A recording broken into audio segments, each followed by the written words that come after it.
বাংলাদেশ সরকার সম্প্রতি পেট্রোল এবং ডিজেলের কেনায় সীমা নির্ধারণ করেছে।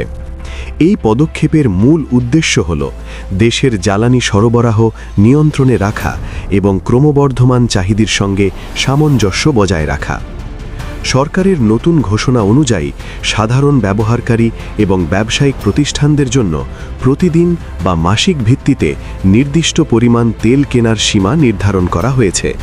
এতে নাগরিকদের মধ্যে নানা প্রশ্ন তৈরি হয়েছে। আমি কত লিটার তেল কিনতে পারবো, বা এই পদক্ষেপে আমার খরচ কতটা বাড়বে?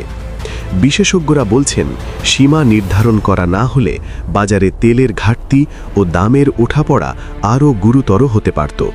ফলে সরকার চাইছে সাময়িক নিয়ন্ত্রণের মাধ্যমে বাজারকে স্থিতিশীল রাখা। তবে কিছু ব্যবসায়ী ইতিমধ্যেই সতর্ক হয়ে তেল সংরক্ষণ শুরু করেছেন, যা স্বাভাবিকভাবে বাজারে অস্থিরতা সৃষ্টি করতে পারে। এছাড়াও সীমা নির্ধারণের ফলে দৈনন্দিন জীবনের অনেক ক্ষেত্রে প্রভাব পড়তে পারে। যানবাহন মালিকদের জন্য তেলের খরচ বাড়তে পারে। রফতানি ও পণ্য পরিবহনের খরচ বাড়ার সম্ভাবনা রয়েছে।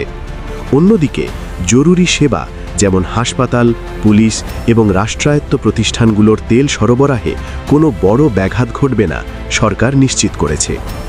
অর্থনীতিবিদরা মনে করছেন, এই পদক্ষেপ কেবল সাময়িক সমাধান। তাই দীর্ঘমেয়াদে বাংলাদেশের জ্বালানি নিরাপত্তা নিশ্চিত করতে আরও বিনিয়োগ, রিফাইনারি উন্নয়ন এবং শক্তি উৎপাদন বৃদ্ধি জরুরি।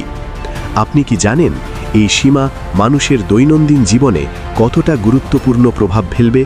ভিডিওটি শেষ পর্যন্ত দেখুন এবং বুঝুন কিভাবে সচেতনভাবে তেল ব্যবহার করে খরচ কমানো যায় এবং এই পদক্ষেপ বাংলাদেশের জ্বালানি বাজারকে কতটা স্থিতিশীল রাখতে সাহায্য করবে।